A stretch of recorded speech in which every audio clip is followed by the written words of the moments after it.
تو اس حوالے سے جو پولیس کو تادیبی کارروائی سے اریسٹ کرنے سے روکا جائے. تو اس کے لیے بہرحال وہ جو ان کی درخواست ہے وہ لارجر بینچ کے لیے بھجوا دی گئی ہے. تو کل جو ہے وہ اور آج انہوں نے عمران خان صاحب نے ایک اور بات بھی کی ہے کہ جو ملک ہے اس وقت، اگر الیکشن کمیشن جو ہے وہ اس کو فنڈ نہیں دیے جاتے تو ملک جو ہے اس میں آئین نہیں ہوگا. تو آج الیکشن کمیشن کو فنڈ جاری کرنے تھے لیکن حکومت نے فنڈ جاری نہیں کیے. اسٹیٹ بینک آف پاکستان کو جو ہے دھمکیاں دی گئی ہیں. رانا ثناء اللہ صاحب نے تو اس حد تک بھی کہہ دیا ہے کہ اگر فنڈ جاری کیے گئے تو پھر ریکوری اور جیل بھی جانا بھجوایا جا سکتا ہے اسٹیٹ بینک کے لوگوں کو. اور پھر توہین پارلیمان میں جیل بھجوانے کی بات بھی کی گئی ہے کہ یہ پارلیمان کے جو قرارداد ہے اگر اس پر کسی نے اس کی خلاف ورزی کی اور فنڈ جاری کیے تو پھر اس کو جیل بھی بھجوایا جا سکتا ہے. یعنی حکومت ایک کھلی بدماشی اور جارحیت پر اتری ہوئی ہے اور کسی قانون، آئین اور ضابطے کی پرواہ نہ کرتے ہوئے اس ملک میں وہ کھیل کھیلا جا رہا ہے جو پاکستان کی شاید پچھلی 75 سالہ تاریخ میں نہیں کھیلا گیا. اس کے ساتھ ساتھ جو ہے وہ اب چونکہ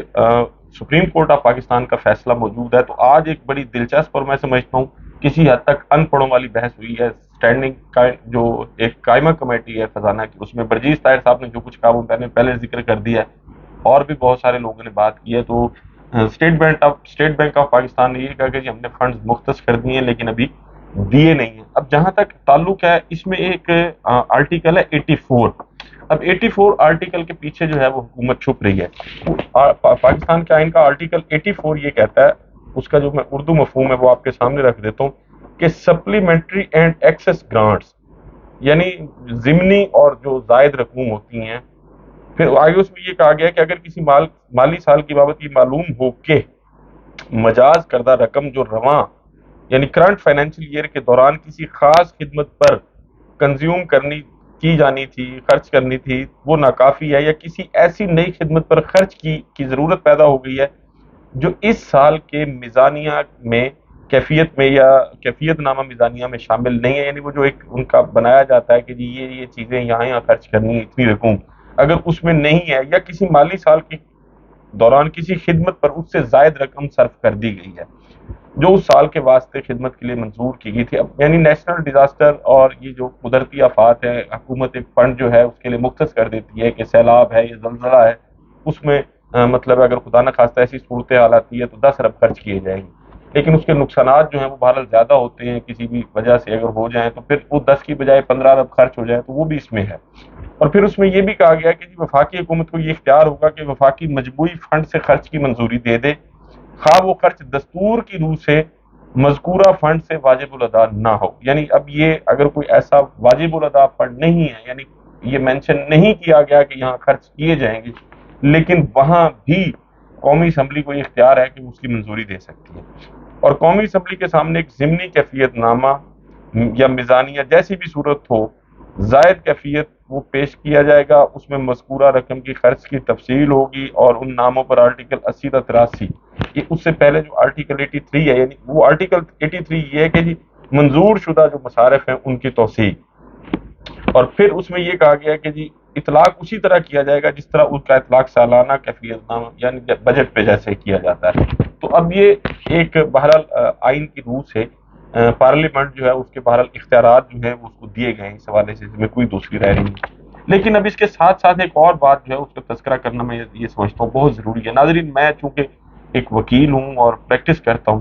اب ہوتا یہ ہے کہ ہمارے ہاں عام طور پر جہاں بیل اپلیکیشن جس کو ہم درخواست ضمانت کہتے ہیں جب وہ جج کے پاس زیر سماعت ہوتی ہیں تو پولیس نے اپنی جو فائنڈنگ ہوتی ہے اور جو اپنی انویسٹیگیشن ہوتی ہے اس میں لکھا ہوا ہوتا ہے کہ یہ ملزم جو ہے اس کو ہم نے گناہ گار پایا اس مقدمہ میں، لیکن اس کے باوجود کورٹس جو ہیں وہ بیل گرانٹ کرتی ہیں ملزمان کو، ضمانتیں منظور ہوتی ہیں ملزموں کی. تو اب جس کی ایک مجسٹریٹ سے لے کر سپریم کورٹ کے کسی جج تک اگر کسی ملزم کی بیل جو ہے وہ منظور کی جائے تو اس کیس کا جو آئی او ہے یا جس تھانے میں مقدمہ درج ہوا اس تھانے کا ایس ایچ او ہے یا اس ڈسٹرکٹ کا ڈسٹرکٹ پولیس آفیسر یا اس رینج کا ریجنل پولیس آفیسر یا ڈی آئی جی یا ایون اس صوبے کا انسپیکٹر جنرل آف پولیس جس کو ہم آئی جی کہتے ہیں، وہ بھی یہ نہیں کہہ سکتے کہ جناب آپ نے بھلے اس کی ضمانت منظور کر لی ہے لیکن چونکہ ہماری انویسٹیگیشن میں یہ گلٹی ہے، یہ گناہ گار ہے، لہٰذا ہم اس کو رہا نہیں کریں گے. تو پاکستان میں آج تک ایسا نہیں ہوا. اس کی وجہ یہی ہے کہ پاکستان کے تمام تر ادارے جو ہیں وہ آئین کی روح سے سپریم کورٹ کے احکامات پر عمل درآمد کرنے کے پابند ہیں، اور جب اس حوالے سے سپریم کورٹ آف پاکستان کا واضح حکم آ گیا کہ آپ نے 90 ڈیز کے اندر الیکشن کرانے ہیں اور اس الیکشن کے لیے درکار رقم جو ہے وہ 21 ارب روپے وہ اسٹیٹ بینک آف پاکستان جو ہے وہ جاری کرے گا، منتقل کرے گا، تو آرٹیکل 84 اس کی تشریح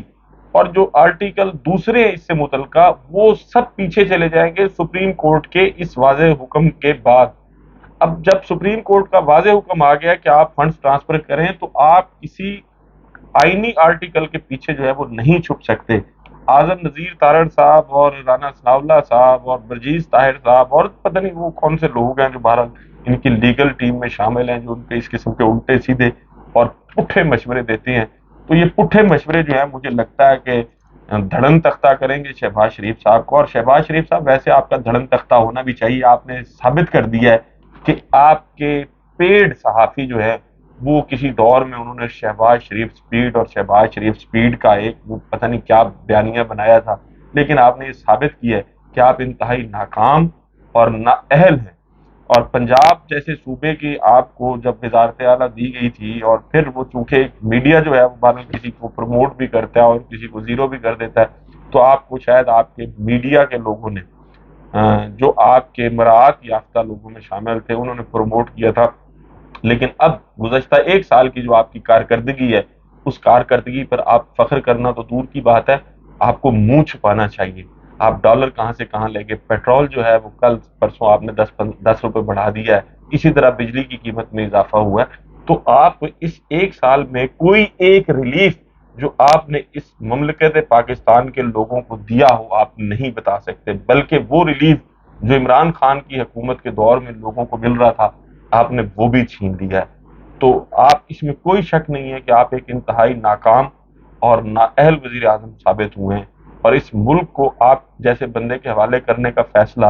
جن کا بھی تھا وہ انتہائی غلط فیصلہ تھا، اور اس فیصلے نے جو ہے وہ ملک کو ہلا کے رکھ دیا ہے۔ تو بہتر ہے آپ جتنی جلدی اس ملک کی جان چھوڑ دیں، ویسے بھی یہ ملک آپ کا نہیں ہے، آپ کا ملک وہی ہے جہاں آپ کے اثاثے ہیں، جہاں آپ کا علاج ہے، جہاں آپ رہتے ہیں، جہاں آپ کے کاروبار ہیں۔ تو یہ ملک جو ہے وہ ہمارے جیسے لوگوں کا ہے جنہوں نے رہنا بھی اسی ملک میں ہے، علاج بھی اسی ملک میں کرانا ہے، مرنا بھی اسی ملک میں ہے، دفن بھی اسی ملک میں ہونا ہے۔ تو جو کھیل آپ کھیل رہے ہیں اور آپ کی پشت پر جو قوتیں ہیں وہ بھی سن لیں کہ آپ کی انہی ناکام اور نکمی پالیسیوں نے اس ملک کو دولخت کیا تھا، اور 75 سال میں پاکستان ڈے بائی ڈے جو ہے وہ ترقی معکوس ہوئی ہے اس ملک میں، اور وہ صرف اور صرف آپ جیسے لوگوں کی وجہ سے ہوئی ہے، اور ایسے لوگوں کی وجہ سے ہوئی ہے جو پولیٹیکل انجینئرنگ کرتے ہیں، جو یہ سمجھتے ہیں شاید اس ملک کو ان سے زیادہ بہتر کوئی نہیں جانتا۔ لیکن ایک چیز ذہن میں رکھیں کہ یہ ملک جو ہے یہ رہنے کے لیے بنا ہے، یہ ہمیشہ قائم رہنے کے لیے بنا ہے انشاءاللہ تعالیٰ، اور رہے گا بھی صحیح۔ اور وہ لوگ جو پولیٹیکل انجینئرنگ میں ملوث ہیں، وہ ادارے جو پولیٹیکل انجینئرنگ میں ملوث ہیں، ان کو بھی سوچنا چاہیے کہ آپ نے اس ملک کے ساتھ جو کچھ کیا ابھی بھی آپ کو نظر نہیں آ رہا، اور اگر آئندہ بھی آپ ایسا کرنے سے باز نہ آئے تو پھر